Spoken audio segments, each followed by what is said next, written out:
बिस्मिल्लाहिर्रहमानिर्रहीम, अस्सलाम वालेकुम।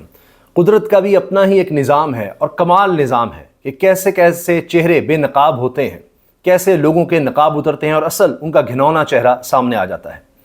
आप देखिए कि वाक़या कराची में होता है, लेकिन इसके असरात वफाकी दारुल हुकूमत शहर इक़्तिदार इस्लामाबाद में देखे जाते हैं कि किस तरह से हक़ सच की फ़तह होती है। जो डट जाए, अपने ज़मीर की आवाज़ पर खड़ा हो जाए, उसको किस तरह फ़तह मिलती है और लोगों की नज़रों में साफ नज़र आ जाता है कि सही जगह पर, दलेरी पर, बहादुरी पर, गैरत पर कौन खड़ा था, इंसाफ के साथ कौन खड़ा था, हक़ सच के साथ कौन खड़ा था।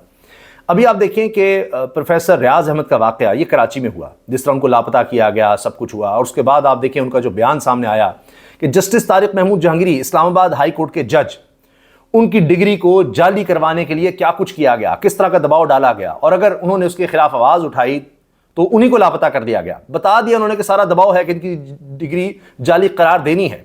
अब प्रोफेसर साहब जब सामने आए, उन्होंने इस पर आवाज़ उठाई, सारे मीडिया में बात आ गई, तो फिर यह हुआ कि दूसरी तरफ से कहा गया कि मीडिया में इसको नहीं चलाना, नहीं उछालना, और फिर 2017 का एक मामला सामने ले आए कि जी उनके पास से कोई पिस्तौल मिला था, किस तरह उनको दहशतगर्द साबित करने की कोशिश की गई थी, और उस पर भी अब और चीज़ें सामने आ गई हैं।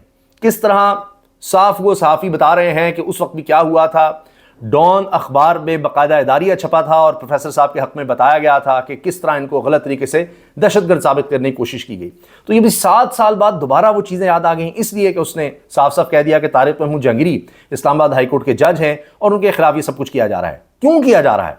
वो इसलिए किया जा रहा है कि जस्टिस तारिक महमूद जहांगीरी 3 हल्के खोल रहे थे इस्लामाबाद के वफाकी दारुल हुकूमत के, और तीनों में नून लीग हारी हुई है और साफ नजर आ रहा है। फॉर्म 47 साबित करता है इलेक्शन कमीशन ने यहां जिस तरह की धांधली की, तो इसका इंपैक्ट पूरे पाकिस्तान में जाना था कि वफाकी दारुल हुकूमत इस्लामाबाद में तमाम सीटें तहरीक इंसाफ जीत गई। और आप देखें कि मुस्तफा नवाज खोकर वो गवाही दे चुके जो जहां से लड़े थे, उन्होंने कहा कि हाँ जी मैं तो हारा हूं, लेकिन यहां से तहरीक इंसाफ जीती है और गलत तरीके से। और जमात इस्लामी के लोग भी उस वक्त बोले थे कि सब धांधली की गई है, और तारिक महमूद जहांगीरी साहब चूंकि बात नहीं मान रहे थे तो उनको सबक सिखाना था।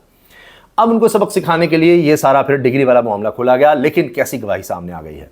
अब इसमें काजी फाइसा साहब का क्या रोल है, जो कहते थे कि जी मेरे होते को मुदाखलत नहीं हुई, और डिनाई नहीं कर रहे थे कि मुदाखलत नहीं हुई, लेकिन मेरे होते नहीं हुई। तो जनाब अब क्या है फिर? अब बताइए इसका कौन जवाब देगा कि आपके होते हुए किस तरह से प्रोफेसर अगवा होता है, किस तरह उस पर दबाव है, किस तरह तारिक महमूद जहांगीरी की डिग्री जाली करार देनी है, ये सब कुछ हो रहा है। क्या आप अपने जज के हक में खड़े नहीं होंगे?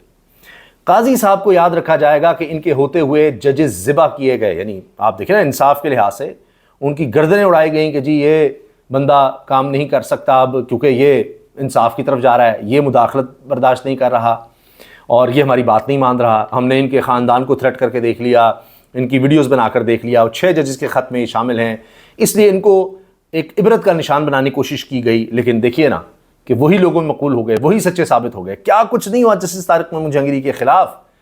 अच्छा, अब ये इतने दलेर जज हैं कि इनकी 2 उंगलियां कहते हैं कि जी वो ज़ाया हो चुकी हैं।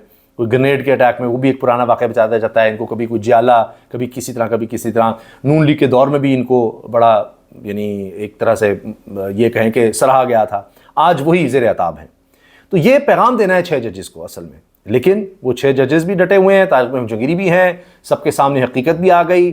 और काजी फाइसा साहब का देखिए ना, जिनका दौर ख़त्म होने जा रहा है, वो किस तरह याद रखा जाएगा कि पाकिस्तान की तारीख में ऐसा भी चीफ जस्टिस आया जिसने ये सब कुछ अपनी नाक के नीचे होने दिया, और वो 6 जजेस के ख़त पर अभी तक आ गए, पेशरफ नहीं हुई, वक्त दिया जा रहा है कि सब कुछ किया जाए। तो अजीब बात है कि तारिक महमूद जहांगीरी साहब के खिलाफ आप कुछ भी करते रहें तो कोई नहीं पूछेगा। उनके हक़ में जनाब अगर ये प्रोफेसर साहब आ गए हैं, सारी हकीकत खोल दी है, तो ओहो इसको ना चलाएं और उल्टा इनके खिलाफ कोई प्रोपेगेंडा शुरू कर दें, तो ये कौन याद रखेगा? अब इस्लामाबाद में तो आप देखिए ना एक जश्न का है समा कि जो लोग इनके साथ खड़े हैं कि देखिए वो सच्चे साबित हो गए, 6 जजेस जिनका ख़त लिखा गया वो सच्चे साबित हो गए। वो इंसदाद दहशतगर्दी का जज जिसने ख़त लिखा और कहा गया चीफ जस्टिस, उस वक्त chief justice Lahore high court जब सुप्रीम कोर्ट में आ चुके हैं, उनको इसीलिए सुप्रीम कोर्ट लाया गया कि वो हाई कोर्ट में मैनेज नहीं हो रहे थे, तो उनको यहाँ लाया गया। उन्होंने भी कहा कि इसको उस ख़त के साथ देखा जाए जो इंसदाद दहशतगर्दी के जज ने लिखा है। अब ये 48 जज इधर उधर किए गए हैं, तबादले किए गए हैं। मेन मकसद 3 जजेस का ही था जिनको इधर से उधर किया गया। वो 9 मई के केसेस उस तरह नहीं चला रहे थे जिस तरह चलाने चाहिए या जिस तरह ख्वाहिश है, वो सब कुछ हुआ। अब आप ये देखिए कि एक और खेल खेला जा रहा है, और वो ये है कि chief justice Islamabad high court Aamir Farooq, ان کو اگر چیف جسٹس آف پاکستان بنانا ہے، قاضی فیصل کی سیٹ پر آگے کئی سالوں کے بعد لانا ہے، تو ابھی وقت ہے کہ ان کو سپریم کورٹ لے جایا جائے۔ مگر مسئلہ یہ ہے ان کو وہاں لے کر جاتے ہیں تو پیچھے پھر اسلام آباد ہائی کورٹ کو کیسے مینیج کریں گے؟ وہی واحد ایک جج رہ گئے وہاں پر، تو باقی تو ججز خط والے ہیں، مسئلہ یہ ہے۔ اچھا، عامر فاروق صاحب کو اگر ابھی نہیں لایا جاتا تو پشاور ہائی کورٹ کے جج آ جائیں گے اور وہاں کے چیف جسٹس آ جائیں گے، اور پھر چیزیں سپریم کورٹ میں کل کو کیسے مینیج کریں گے، یہ مسئلہ ہے۔ تو اب اگر جسٹس عامر فاروق صاحب اس لحاظ سے طارق محمد جہانگیری کی گردن پیش کرنا، یعنی ان کے خلاف ساری کارروائی اور سب کچھ ہونے دیتے ہیں، اس میں اپنا حصہ ڈالتے ہیں، تو اسد طور کے بقول کہ ان کو پھر بدلے میں سپریم کورٹ میں لایا جاتا ہے اور پھر ان کو بتایا جاتا ہے کہ آپ کل کو چیف جسٹس بن سکتے ہیں، تو ان سے شاید یہ اپنے ہی ایک جج کی قربانی مانگی جا رہی ہے کہ بھائی اس کے خلاف ہو جاؤ۔ تو یہ چیزیں صحافیوں کو پتہ ہیں، وہ یہ سامنے لا رہے ہیں، وہ یہ ڈسکس کر رہے ہیں، بتا رہے ہیں، تو دیکھیے پھر جیت کس کی ہو رہی ہے، امر کون ہو رہا ہے۔ اگر اس میں طارق محمود جہانگیری صاحب کی قربانی بھی ہوتی ہے تو وہ امر ہو جائیں گے، اور قاضی فیصل صاحب تاریخ میں کیا جسٹس منیر کی طرح یاد رکھے جائیں گے یا اس سے بھی آگے جائیں گے؟ اب ان کی مثالیں نہیں دی جائیں گی جسٹس منیر کی، یا قاضی فیصل کی مثالیں دی جائیں گی کہ انہوں نے اپنے ججز کے ساتھ تھی کیا کچھ ہونے دیا، اور لوگوں کے سامنے آ رہا ہے۔ اب لوگوں کا اب انداز دیکھیں، مومنٹم دیکھیں، جو بھی اس موجودہ سسٹم کے خلاف کھڑا ہوتا ہے، ڈٹ جاتا ہے، لوگ اس کے دیوانے ہو جاتے ہیں، اور اس کے حق میں اب باضمیر سچے کھرے صحافی بھی کھڑے ہو جاتے ہیں۔ اور اس کی ایک مثال میں آپ کے سامنے رکھتا ہوں کہ یہ وہ لوگ ہیں جو عمران خان پر بھی بہت زیادہ تنقید کرتے ہیں۔ ماجد نظامی صاحب لکھتے ہیں، کراچی یونیورسٹی کے پروفیسر ڈاکٹر ریاض 2017 میں ایک پریس کانفرنس کے لیے پریس کلب جا رہے تھے تو قانون نافذ کرنے والے اداروں نے دعویٰ کیا تھا کہ ان سے لائسنس کے بغیر لوڈڈ پستول برآمد ہوا ہے۔ اس وقت ڈان اخبار نے اس بھونڈے الزام اور گرفتاری کے خلاف اداریہ بھی لکھا تھا۔ جس طرح 7 سال بعد حکومت کو ڈاکٹر ریاض کی گرفتاری اچانک یاد آ گئی ہے تو لگے ہاتھ ڈان اخبار کی انتظامیہ کو بھی دھر لیں کہ وہ دہشت گردوں کی سہولت کار ہے۔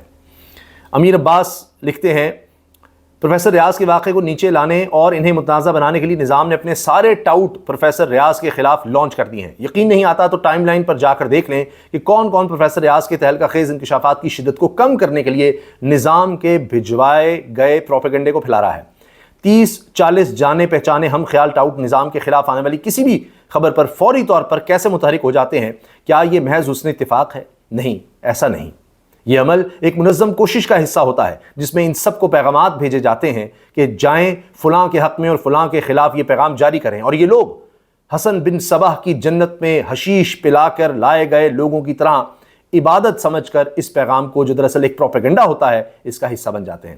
یہ حسن بن صباح جس نے ایک جعلی جنت دنیا میں بنائی تھی اور بڑے لوگوں کو پیچھے لگا لیا تھا، اس کی مثال دیتے ہیں اور کہتے ہیں امیر باز، پروفیسر ڈاکٹر ریاض کی گرفتاری اور ان کے انکشافات پر بات کرنے پر میڈیا میں پر غیر اعلانیہ پابندی نافذ۔ یہ نظام کا کیسا جبر ہے کہ ریاست کی پروپیگنڈا مشینری کو جسٹس طارق محمود جہانگیری کے خلاف تو دل کھول کر یک طرفہ پروپیگنڈا کرنے کی اجازت ہے، لیکن ڈاکٹر ریاض پر بات کرنا جرم ہے۔ یہ کیسا دستور زباں بندی ہے تیری محفل میں، یہاں تو بات کرنے کو ترستی ہے زباں میری۔ تو کیا بات ہے جی امیر باز کی۔ اچھا، اس کے علاوہ آپ یہ خبر دیکھیے، اب تو طلبہ بھی آ گئے ہیں، نوجوان بھی آ گئے ہیں، تو بنگلہ دیش کی صورتحال دور نہیں لگتی۔ حماد اظہر نے ISF انصاف اسٹوڈنٹس فیڈریشن کی ریلی میں شرکت کی اور کارکنان کا حوصلہ بڑھا دیا۔ اچانک یہ حماد اظہر آئے ہیں، یہ بھی ویسے موسٹ وانٹڈ لوگوں میں ہیں، اور اچانک سامنے آ گئے۔ پھر سعد رسول کہتے ہیں، دنیا نیوز پر بیٹھ کر بیرسٹر سعد رسول، اس وقت تمام چینلز نواز شریف کی نہیں عمران خان اور آکسفورڈ کی بات کر رہے ہیں۔ کوئی ایک چیز بتائیں جس سے عمران خان کی مقبولیت کم ہو، یا لوگ کہیں نہیں مریم نواز کو چانسلر بنانا چاہیے، حکومت کے فائدے میں ہے عمران خان پر کم بات ہو، حکومت کی بیوقوفی سے بات زیادہ ہو رہی ہے۔ سعد رسول پھر جناب مریم نواز کی کام پہ ٹانگنے لگیں آزاد رضاکار کی طلبہ تحریک میں صنم جاوید کی انٹری۔ اچھا، یہ لڑکی بھی نا یہ خاتون بھی، ابھی کیسز کا بھی سامنا ہے، ججز بھی بدلے جا رہے ہیں کہ اس کو کسی طرح پھر پکڑا جائے، سزا دی جائے، وہ پھر بھی پیچھے نہیں ہٹ رہی۔